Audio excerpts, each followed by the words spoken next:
let's begin with the missing Filipino fisherman whose boat sank a few days ago. What else do we know about this? Well, I was informed by some of the relatives of the missing fisherman that indeed it happened July 7, and apparently one survived, one was rescued, and then the other one is still missing. And the vessel involved, the vessel allegedly that the drum that Bangka is of Chinese character, Yang Fu. So it's under investigation now by the Philippine Coast Guard. Has there been sighting of the vessel Yang Fu? And Rear Admiral Balilo has said and has referred to this incident as an allision. Hindi po daw collision ito, allision ang sabi niya. Ibig sabihin na tamaan po siya while the fishing boat was on a standstill. Is that correct? Perhaps the report coming from the Coast Guard is correct, but whether it is allision or collision, the vessel which rammed or the boat should, under existing international laws, have rescued the victims of the rammed boat. So it appears it's a hit and run. Right. Do we have any idea where Yang Fu is right now, Senator? What more do we know about this incident? And really, what is within our capability in terms of investigating and trying to track down this boat that allegedly hit our fishing boat? We will. We will. In fact, I just got hold of a folder concerning an incident which happened months ago. If you remember, the incident wherein 3 Filipino fishermen died, 3 or 4. The case has just been filed. We were able, the Philippine Coast Guard, with the help of the Department of Justice, they were able to consolidate all documents, and a case has been filed against the vessel which rammed and resulted in the death of Filipino fishermen near, I think this is near the coast of Pangasinan. So even though there was no cooperation on the part of Marshall Island, a case was indeed filed. So, sorry, what do you mean? What case exactly was filed? What was charged? There are parameters under the International Maritime Organization charter that would enable the Filipino owner of the boat here, or are you referring to the other one, to seek damages from the registered owner of the vessel involved. So you will take that same course of action, but then for Let's you wait to be for the results of the investigation, because it will be tracked down. Yang Fu will be tracked down. Pero Senator, asan po final yung case? Is it the UNCLOS? Singapore. at the IMO, right, Senator? Yeah, Singapore. And is this for mediation? Did we file it for mediation, or this is an outright case to charge the other vessel? We did not. And my office was not involved. We just provided assistance to the families of the victims. So it's the DOJ which really facilitated this. So it's not mediation. It's an outright case. Violation of several admiralty laws.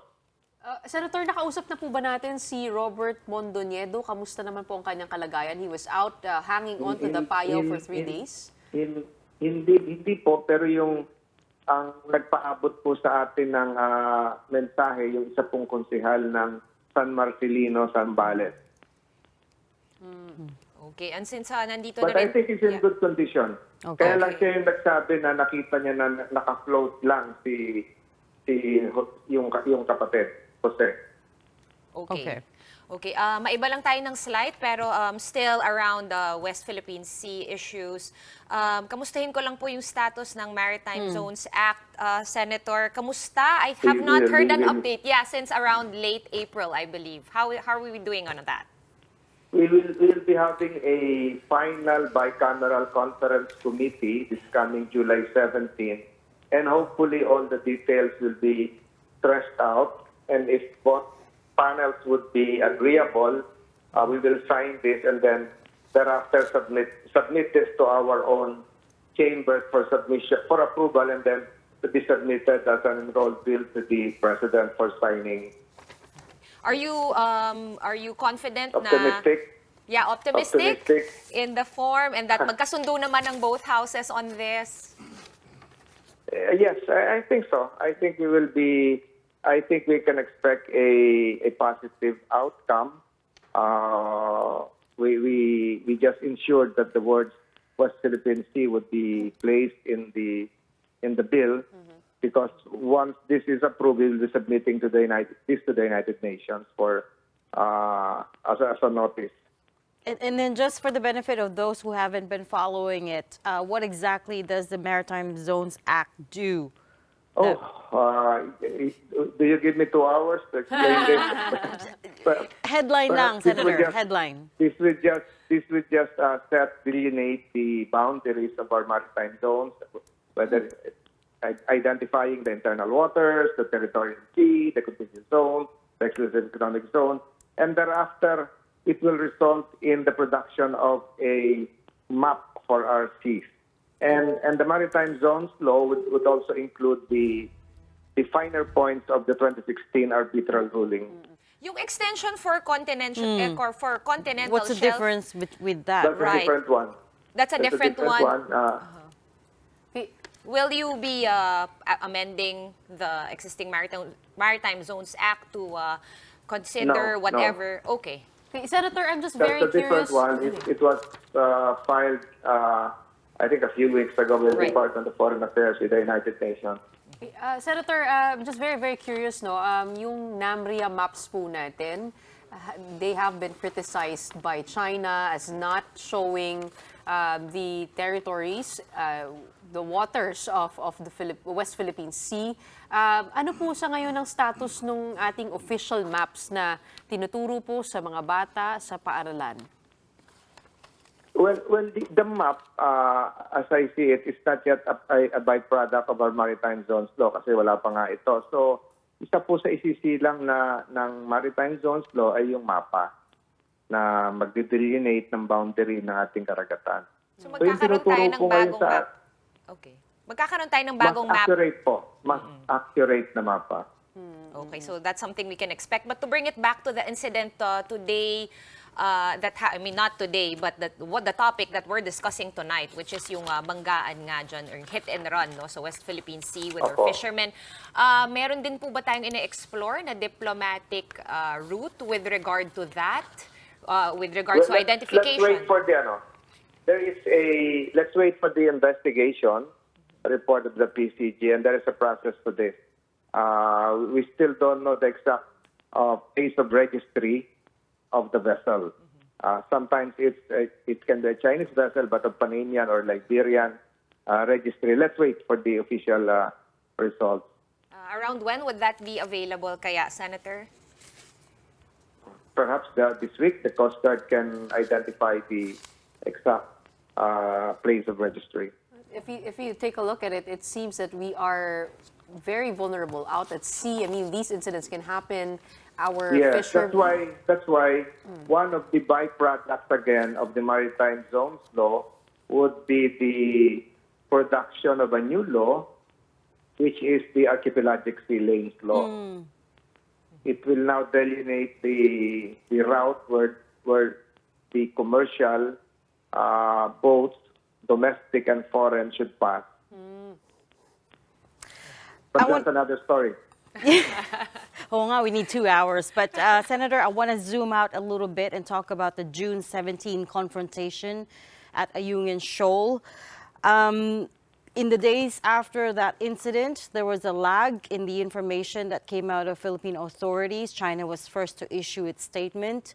And then yun nga, in the end, it was, the National Maritime Council Executive Secretary Lucas Bersamin who issued the first statement from Malacanang. But then immediately after, he was almost contradicted by Defense Secretary Gibo Teodoro. You chaired the panel, the Senate panel on maritime zones in the Senate. Is it fair to say that at this point there's not much cohesion between all these agencies that are working for alignment and communications in the West Philippine Sea? Yeah, no, I don't think so. All of them act in accordance with real-time, accurate reports. So immediately, I cannot speak for them. There's a task force on this. Immediately after the event, it would appear that the events that unfolded were not yet that clear enough to be placed in an official statement. Although a lot of the items were already confirmed daytime, but the accuracy probably would merit more evaluation. So it took them a while before a final statement would be made. But I rely on the statement made by the Department of National Defense.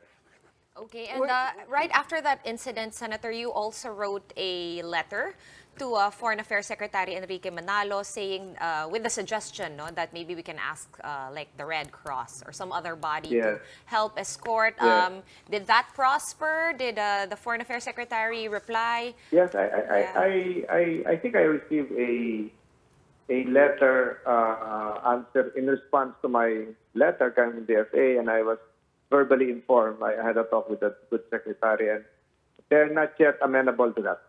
All right. Because it would highlight it would show a more intense situation, elevating it to a more quote-unquote conflict zone. So kumbaga, inflammatory and escalatory. But overall, are you happy with the way things have been handled, especially the incidents, the run-ins over at Ayungin Shoal? Is the Senate has the Senate been satisfied with the government's initiatives? In terms of the passion and the bravery of our soldiers, there's no question about that. But all diplomatic initiatives would have to contend with what would be the response of the other side, which we cannot predict. So, am I happy? You can ask an ordinary Filipino if he's happy as to what's going on right now in the West Philippine Sea. All right, we do hope for the quick passage of the Maritime Zones Act to get a lot more clarity out at sea. And then also just wanted to jump in as well. Your thoughts on the RAA, Reciprocal Access Agreement? We welcome that. We welcome that. I don't have yet the final version. I had a preliminary version before. It just goes to show that multilateralism is the way to solve this problem and ensure stability within the region. But Senator, I think there's also some concern over how we will be able to protect our own citizens when the forces come. Yung kung nakanino yung judicial The jurisdiction, rather. The if a service member commits a crime or causes an accident. Yeah. It's a feeling likewise being shared by the Japanese, especially those living near the Okinawan bases of the United States. So I think it will be thrashed out. They've learned a lot. And our revised penal code would surely be applicable. You don't expect much of a hurdle in Senate then?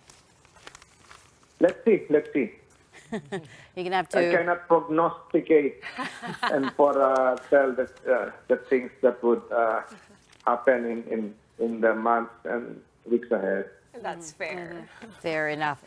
Okay, we're gonna have to leave that there for tonight. Thank you so much for your time. Thank you, ma'am. Thank you for your time. Senate Majority Leader Francis Tolentino.